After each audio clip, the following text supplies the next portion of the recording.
রাধে রাধে, জয় শ্রী রাধে, জয় রাধে শ্যাম। একাদশী ব্রত মাহাত্ম্য কথা নিয়ে ফিরে এলাম।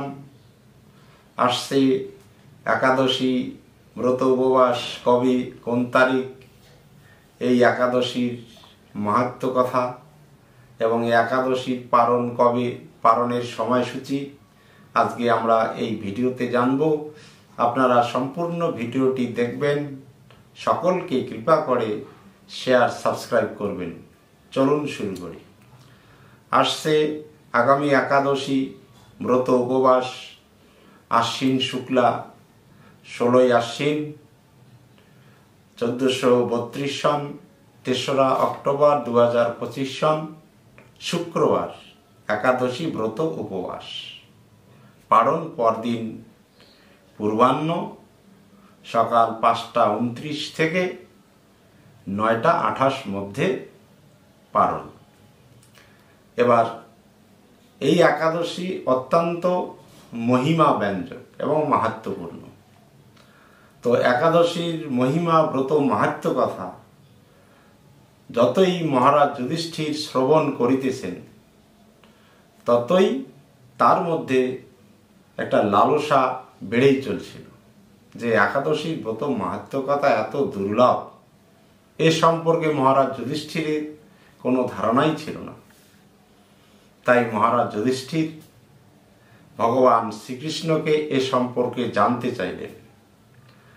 তো এই একাদশীর নাম হল পাশাঙ্কুশা একাদশী। শ্রী ব্রহ্মবৈবর্ত পুরাণে এর ব্রত মাহাত্ম্য কথা বর্ণিত রয়েছে। তো মহারাজ যুধিষ্ঠির ভগবান শ্রীকৃষ্ণকে জিজ্ঞাসা করলেন, হে মধুসূদন, আশ্বিন মাসের শুক্লা পক্ষীয় একাদশীর নাম কি, এর ব্রত মাহাত্ম্য কি? আপনি কৃপা করে সবিস্তারে আমায় বলুন। উত্তরে ভগবান শ্রীকৃষ্ণ বললেন, আশ্বিন মাসের শুক্লা পক্ষের যে একাদশী, সেই একাদশীর নাম পাশাঙ্কুশা একাদশী। একে বলা হয় পাপাঙ্কুশা একাদশীও, অনেকে পাপাঙ্কুশা একাদশী বলে থাকেন। তো এই একাদশী হচ্ছে অনেক মাহাত্ম্যপূর্ণ এবং মহিমা ব্যঞ্জক। এই একাদশী হচ্ছে সর্বপাপ হরণকারী। এই একাদশী পূজিত দেবতা হচ্ছে যে একাদশী ব্রত উপবাসে ভক্তগণ পদ্মনাভ শ্রীকৃষ্ণের পুজো করবে। তো এই একাদশীর অনেক অনেক মাহাত্ম্য, অনেক ফলাফল আমরা জানব। যে এই একাদশী ব্রত উপবাস করলে ভক্তের স্বর্গবাস হয়। আর কি হয়? আরোগ্য লাভ হয়। আর কি হয়? তিনি সমস্ত যন্ত্রণা থেকে মুক্তি লাভ করেন। অর্থাৎ তার সমস্ত যে নরক যাতনা, সেই নরক যাতনা থেকে তিনি মুক্তি লাভ করেন। তার সর্ব অভীষ্ট ফলদাতা হলো এই একাদশী এবং দীর্ঘায়ু লাভ হয়। এই একাদশী ব্রত উপবাসে যদি শ্রীহরি জনার্দনকে প্রণাম করা হয়, তাহলে সর্বতীর্থের ফল লাভ হয় এবং সকল প্রকার পাপরাশি দূরীভূত হয়। এই একাদশী ব্রত উপবাসের দিনে যদি হরিনাম কীর্তন করা হয়, তাহলে সেই ভক্ত কি হয়?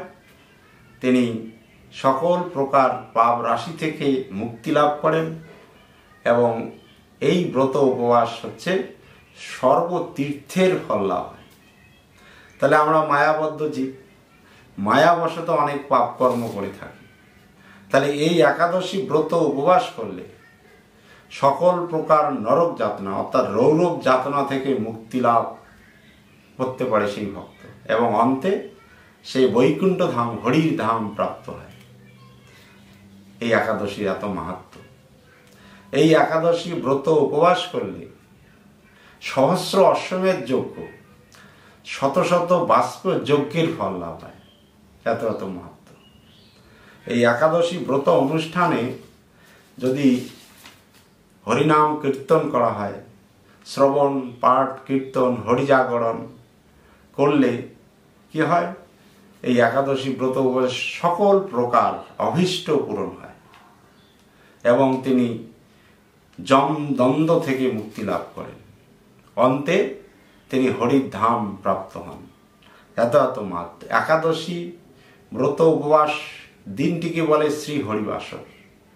শ্রী হরিবাসরে এই যদি নিয়ম নিষ্ঠা মেনে শ্রী জনার্দনের, শ্রী হরির, ভগবানের পুজো করা হয়, তাহলে সর্বতীর্থ ভ্রমণের ফল, গয়া, কাশী, কুরুক্ষেত্র, নৈমিষারণ্য সকল তীর্থ ভ্রমণের ফল লাভ হয়, সকল প্রকার রাশি রাশি পাপ দূরীভূত হয়।